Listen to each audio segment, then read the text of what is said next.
What's going on, guys? It's Jimmy here. Welcome to our daily show where we discuss everything going on here in our country that you need to know about here on a daily basis. And Russia is threatening World War III yet again. Check this out. Russia's Medvedev, who is their former president and also still a major leader in their political system, says that any NATO encroachment on Crimea could lead to World War III. And you're also going to see here, there's been several major things here. Check this out. Any encroachment on the Crimea Peninsula by a NATO member state could amount to a declaration of war on Russia, which could lead to World War III. Russia's former president Dmitry Medvedev was quoted as saying this week, quote, "For us, Crimea is part of Russia." Remember, they took this over by force, basically, back in 2014, and that means forever. Any attempt on encroachment on Crimea is a declaration of war against our country. And if this is done by a NATO member state, like the US or any of the countries in NATO at all, this means conflict with the entire North Atlantic Alliance, a World War III, a complete catastrophe. He is now the deputy chairman of Russia's Security Council. He also said that if Finland and Sweden join NATO, Russia would strengthen its borders and would be, quote, ready for retaliatory steps. And that could include the prospect of installing Iskander hypersonic missiles on their threshold. By the way, Putin just said the same thing, that Russia will respond if NATO sets up any infrastructure in Finland and Sweden, which Finland and Sweden are now officially going to be joining NATO. And you got to think about this here, that Putin's whole goal, what he says, that the reason they were attacking Ukraine was to, well, liberate them and to stop NATO expansion. And what has happened? NATO expansion. Sweden and Finland, who have been, neutral for hundreds of years, are now basically joining NATO because, well, what they say is Putin's forced their hand. Putin's threats against them has forced them to join NATO.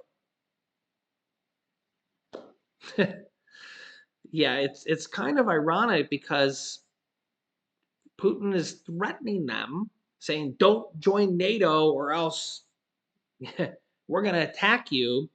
And that made them join NATO even faster, or even more so, because, they see what's happening to Ukraine and, well, they're joining NATO now. Because if you think about it, when they're in NATO, they're now protected by 30 other countries. They're part of the team or a team, right? And if they're not, they're basically on their own, like Ukraine is. Now, Ukraine is being, well, quote, supported by other countries, at least with supplies and, munitions, but not really. You can argue the extent of what they're being supported by, because they are, but they aren't, right? It's like, it's not the same as being in NATO. Like if you're in NATO or in the EU, they basically have clauses that say if you attack our country, it's a declaration of war against all the countries in NATO or the EU, the European Union. So it's very, very different. We're basically, nobody's wanted to actually go and defend Ukraine, largely because Russia's got nukes. If Russia didn't have nukes, this would probably be a very different situation. And that's what makes this a very delicate situation with the whole World War III thing. Because World War III with nukes nobody wins, and really nobody's really winning right now. It's not a win-win situation. There's nobody. There's I mean, you look at this war here. I mean, Ukraine's losing thousands and thousands of men. Russia's losing thousands of men.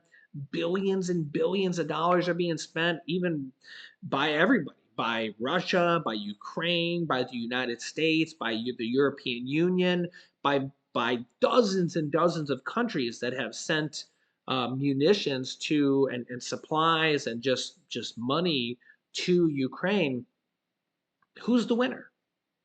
There's no winner. And look at the price of gas. Look at the price of food. Look at the price of inflation that has exacerbated since this. I mean, we've seen gas skyrocket since the day that Ukraine started, or since the day that Russia started moving troops to Ukraine's border. So, and a lot of people argue that's not the only reason, and I pretty much agree with that.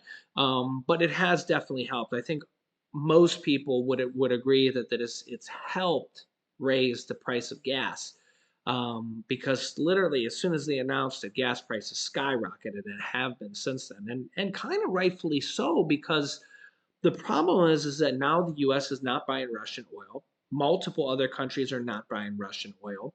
The EU says that they want to stop buying Russian oil. Potentially, well, they want to wean off Russian oil by the end of the year, and they want to completely be off Russian oil here sometime in the near future.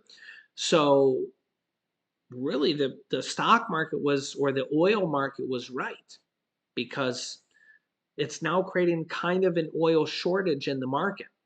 So a shortage in the market creates higher prices, supply and demand.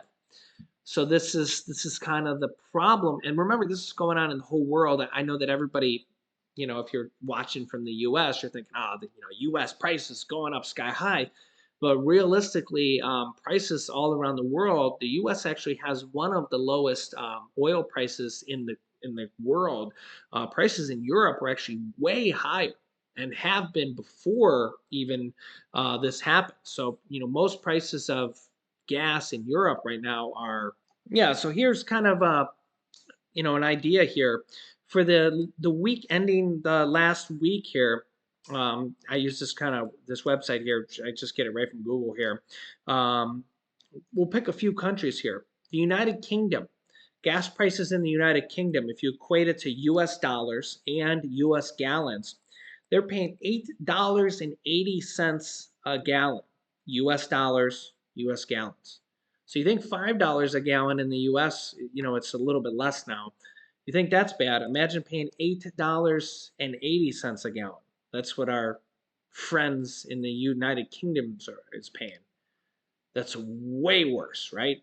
Ouch. Even Canada, they're averaging about 6.50 right now. So our average, price here in the U.S. $5. They're at 6.50. That's still $1.50 more. Yeah, that's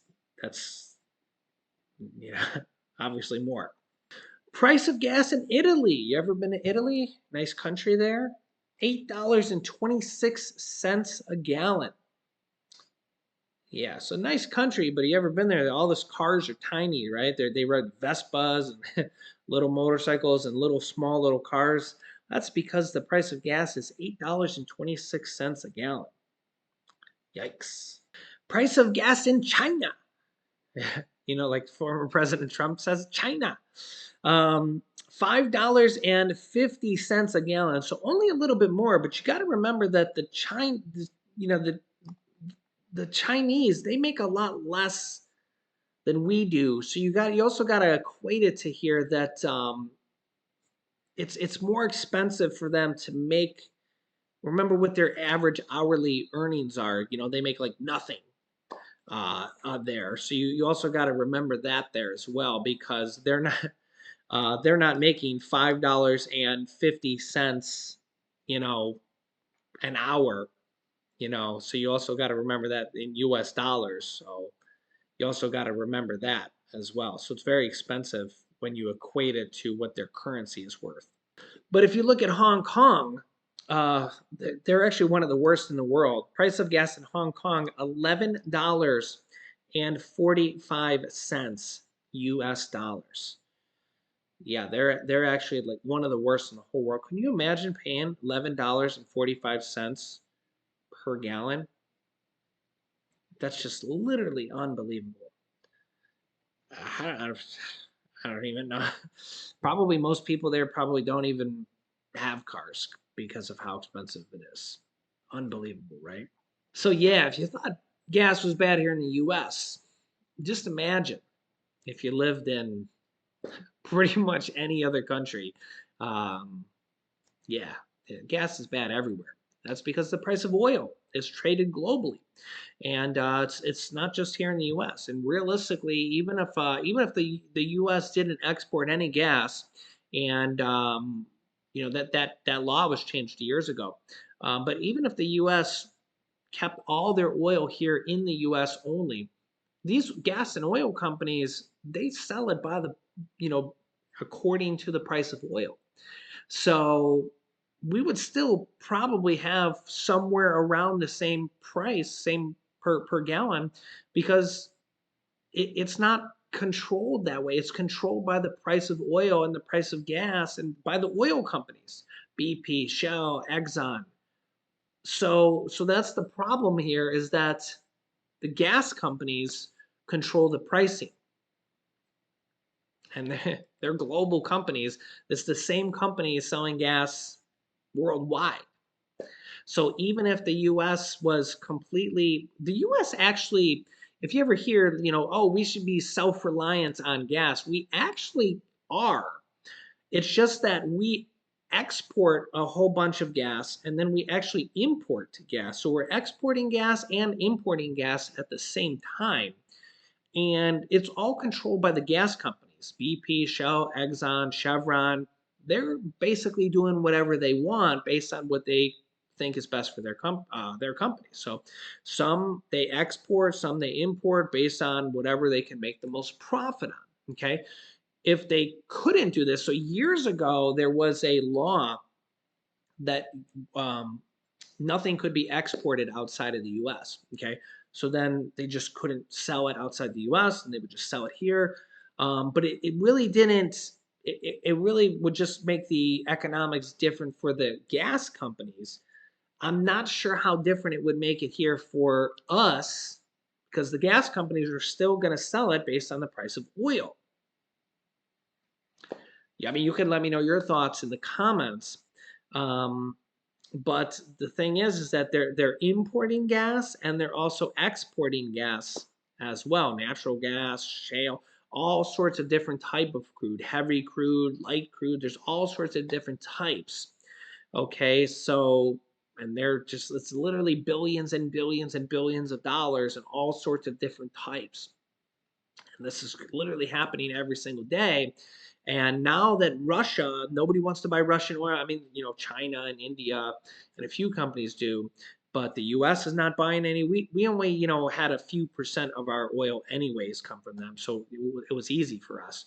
But, Europe is a huge, huge buyer of theirs, and we're actually helping them out now, which is, we're helping out our allies in Europe with part of our exports. Okay. But really, that's the gas companies, it's the oil companies. They're just selling more oil to them as opposed to selling it somewhere else. So we actually the United States is the #1 producer of gas in the world. And Saudi Arabia, the Middle East, and Russia are #2 and #3. Okay. But the problem is when you take Russia, which is, #2 or #3, they kind of go back and forth with Saudi Arabia and the Middle East over there. When you take Russia, a really large country and a really large producer of oil, and you get all these different countries around the world to say, well, we don't want to do business with them anymore because of what they're doing. And look at all the companies that have pulled out of Russia and they've kind of seized their assets. I mean, look what they did with McDonald's. They basically just seized all of McDonald's buildings and just rebranded them, put a new M on there, and just took them over. So there was some talk that say, maybe when the war was over, maybe some of these businesses would go back. They would see how Russia handled the situation. Well, now I don't know if that's going to happen now that Russia just said they're just seizing their assets. I think that maybe Russia kind of killed their chances for that. I mean, if you're McDonald's and Russia just seized all of your buildings and all your assets, do you think McDonald's is going to go back there? Yeah.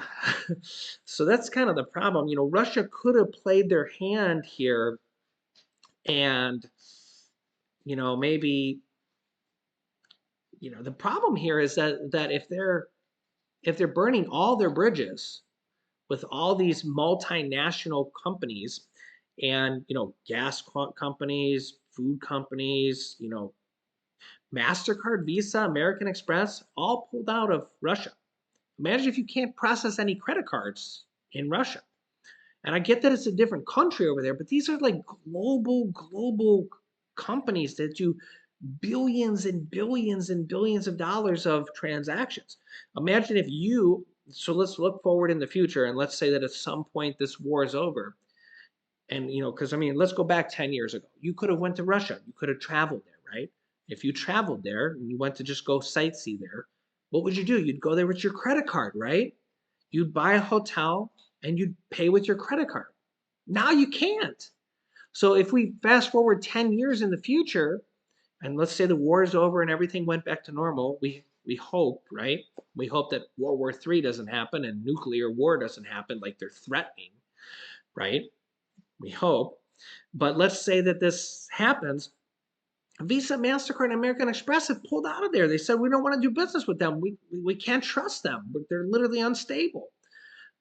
McDonald's, all these major global companies, even the oil companies have just abandoned their rigs there, billions and billions of dollars of infrastructure. They just left it there because they literally decided that it was better for their companies to just leave the assets and the equipment and the land that they bought and everything there, billions of dollars of stuff, rather than continue to do business there.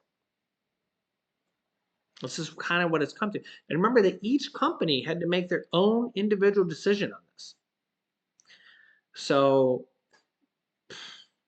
I mean, and remember, Russia could have kept their cool. They could have said, well, I mean, you never know. This war could be over in a few months or a year, or who knows how long. Then maybe these companies will come back. But now you got to kind of think they've shot themselves in the foot a little bit at least, and their economy and a lot of people have said that they've sent themselves back 50 years or more because all these major economic businesses, these major global businesses that are worldwide companies, don't want to do business there no more. So Russia is now isolated itself, all just so they could attack Ukraine. So even if they win the war, are they going to come out winners? And the other problem here is if they win the war, I think that almost everybody thinks they're not going to be able to hold Ukraine. The problem with Ukraine is that there's still 40 some million people there. How are they going to hold that? How are they going to hold the country? You let me know your thoughts here in the comments, but I don't think they're going to be able to hold it at all with thousands of troops versus millions of people. Yeah, so yeah, the question here is how does the war end? How do we stop it? How does Putin have an out to the war without World War III and nuclear war? The thing is, we just need to avoid nukes. And we don't want this to drag on forever. We don't want this to drag on for years. The longer this drags on, the longer inflation remains higher than it should be, the longer that gas remains higher than it should be, the longer that food remains higher than it should be, and the longer nobody needs this. There's no winners out of this. So let me know your thoughts here in the comments. I'll keep you up to date here with everything. Make sure to subscribe down below to our YouTube channel. It's completely free to do so. And new videos come out here every day. I will keep you up to date here. You can click on this video next to see what 58% of Americans are just included in. And this video to see what Nancy Pelosi just did. It's crazy. So click on one of those videos next. Thanks for watching, guys, and I'll see you in the next video.